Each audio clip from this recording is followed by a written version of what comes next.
Baker Mayfield went from brash, polarizing to, hey, you're going to bench me? Okay, fine. Somebody else is going to start? Okay, fine. I'm just here to support the team. I think we've seen a lot of growth and maturity from Baker Mayfield. Yeah, definitely. As a result of him being humbled, as a result of the early phases of his career not going the way that he thought. Here he is yesterday meeting with reporters for the first time as a member of the Buccaneers on why he chose the Buccaneers and why he accepted the challenge of following Tom Brady. It was important to me to be in a place that's stable and knows how to win, knows how to do it properly. And, I've gotten to see different things from my journey that is not exactly how I drew it up, but it's helped along the way, and especially to make a decision like this. And I want to go somewhere that we can win right away, and this is that place. Listen, I'm never going to be Tom Brady. There's a reason he has won so many Super Bowls. He's the greatest of all time. There's no doubt about that. And I'm not going to try and beat Tom. I'm going to be me. That's what's gotten me to this point. We're going to do it differently, but that's what makes this league so special. Everybody puts their own touch on it. But yeah, it's an honor to follow up with somebody like that, and I'm definitely, the people that have played with him around here, I'm going to pick their brain as to the things he did. There's no doubt about that. This is a great situation for the Buccaneers. The guy played well in 2018, played well in 2020, took the Browns to the divisional round, gave the Chiefs everything they could handle before losing that game, and then week 1 of 2021 gave the Chiefs everything they could handle, and then lost to the Texans, or beat the Texans. I can't remember if they beat the Texans or lost. Didn't matter. That's the game in which he messed up his shoulder. Yeah. He messed up his shoulder, and that's what caused his career in Cleveland to become lost. And then last year, the Browns squatted on him until after the offseason program. He had to compete head-to-head with Sam Darnold. Wasn't as ready as he could have been. He goes in as presumably the number 1 guy, although he's going to be competing with Kyle Trask. But, Chris, this gives him something he didn't have a year ago. A year ago, he's rehabbing from the shoulder surgery. He doesn't have a team. Now he does. He gets a full and fair opportunity to get ready for the season. If he's ever going to turn it around, and maybe he won't, but if he's ever going to turn it around, it's now. Yeah, I think it was a great move by both. I mean, again, I think you and I, we both look at Baker Mayfield and think he's still got a lot of starting quarterback caliber traits. I do. You explained it there. I mean, he kind of got a raw deal. He did it. So, I mean, they might have, got the needle in the haystack or the diamond in the rough here with Baker Mayfield. And then for that price, like you talked about so much at $4 million, I mean, it's the steal of the century. And, added on top of that, the Brady conversation, like Baker Mayfield's perfect for that. I mean, the guy, we know he's certainly not lacking in self-confidence and, moxie and cockiness and whatever else, to where he's not going to feel the pressure of Tom Brady and all that, nor is he going to try to be that guy. So that's where he's also perfect for the situation here. But there wasn't a place for him to start. This was probably the only place he was, given the chance to, hey, you can come here, compete, start. He's got a guy in Kyle Trask who's never played. You said it. Baker Mayfield's played a lot of football, and he's got an awesome arm. He does. And I'd have a hard time thinking he won't be the starting quarterback. Now it's just about, can they be good enough on offense and that team and around him to put him in a spot where he can succeed? Because, I am a believer in his talent still, and I think he's got a few pieces around him, unlike he did in Carolina a little last year, and they weren't playing the right way. I think he could show that he's certainly a starting quarterback for some time in the NFL. Bottom line, though, is the results last year weren't out there. We had the numbers up on the screen, 2-8 as a starter. And there's a debate as to whether or not wins and losses count against quarterbacks. But the bottom line, he was 2-8, and 1-5 in Carolina, 1-3 with the Rams after he was released by the Panthers. It just didn't work for him last year, and it may be the aftermath of the shoulder surgery. It may be that the Browns squatted on him. Whatever the case may be, he gets a chance this year to go in there, and for $4 million, that's what makes it such a good deal for the Buccaneers. $4 million for the guy who was the first pick in the draft, the guy who was on the cusp of $30 million or more per year.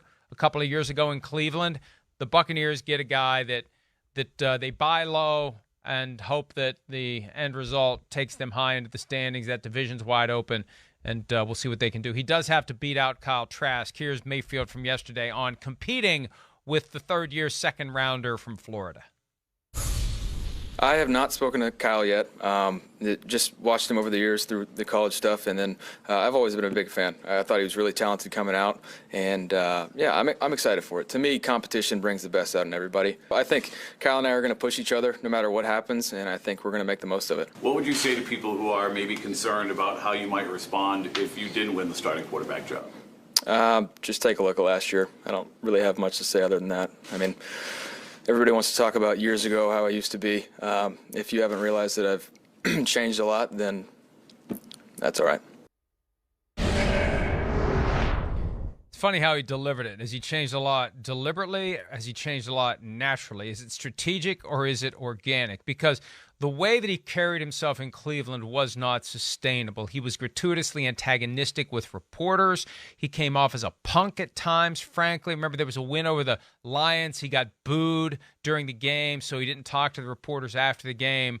He is either doing a good job of pretending to not be that guy anymore, or he really has changed and he's not that guy anymore. But there were some red flags. We spent many a day talking about Baker Mayfield acting in a way that was not savory, not satisfactory, and potentially detrimental to his success in the NFL. So we'll see. It's one thing to get thrust into the process late in Carolina and not win the starting job, or get benched, or however that went. I can't even remember how that went. He played, he got benched, he won it. He did win the starting job, but it just didn't work. It's easy to say I got thrust into it late and I'm just going to go with it this year. This season, I think he's going to have the expectation that he's going to be the starter from week one. And if Kyle Trask beats him out, if it's close and Kyle Trask beats him out, it's going to be harder for him to not have something to say about that, Chris. Yeah. I mean, Carolina was a tough situation last year, let alone, I mean, hey, the proof's in the pudding. When he was the starting quarterback, the way they were playing was not the right way for their football team. Steve Wilkes took over and was like, no, we're going to play like this because this makes sense. And it might not be pretty, but at least they played it right for their football team, and they started to win football games. I don't look at that as like, oh, that was because of Baker Mayfield. I look at that as like there was organizational issues there in Carolina. So that was a very tough position. But do I think he's changed? No doubt about it, 100%.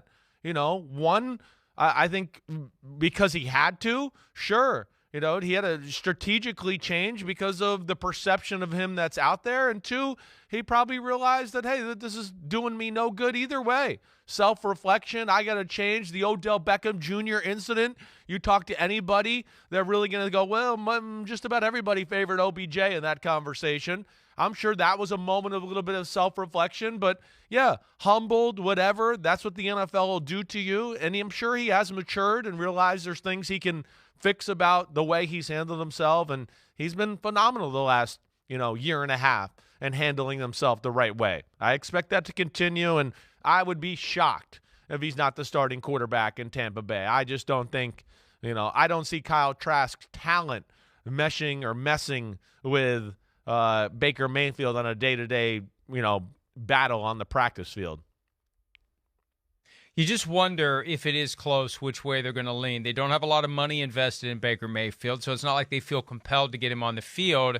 And they did make Kyle Trask a late second-round pick in 2021. Will Jason Light, the GM of the team, feel like he needs to justify that move? That contract that Mayfield did really does provide the Buccaneers with freedom to go either way and make it a truly open competition where it's not going to feel rigged for one guy or the other. And it's a little easier to make the argument that it would be rigged for Trask if it's going to be rigged for anybody, especially if Baker Mayfield is writing these checks that I'm not going to be a problem if I don't win the starting job. I'm just happy to be on a team. I'm here to support the other guy if I'm not the starter, et cetera, et cetera. So, and look, we know quarterbacks get injured too. There's a chance that both of those Buccaneers quarterbacks are going to have to play at some point in the 2022 season. And they're defending champions of the division.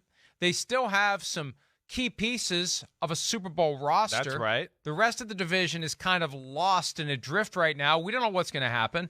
They stabilized the quarterback position post-Brady. They could not only win the division again, but actually be above 500 this year, Chris. Their defense is still going to be a pain in the butt. There's been talk of maybe moving Tristan Wirfs to left tackle. We'll see if they do that. yeah, they have some things they need to fix. We know their offensive line's not perfect by any stretch of the imagination. But, yeah, in that division with some of the pieces they still have, yeah, I'm certainly not counting them out. I mean, Mike Evans, is he what he used to be? No, he's not, but he's still damn good. Godwin, same thing there. But yeah, they got to add a few pieces to their overall football team, especially that offensive line position, probably another receiver to the group as well. But yeah, I mean, they're definitely a team that I'm not counting out, especially in that division, Mike. You said it right. Well, we'll see how it all plays out between Mayfield and Trask. Hi, it's Mike Florio. Thanks for watching PFT on YouTube. Hit subscribe for the latest news and analysis from Pro Football Talk.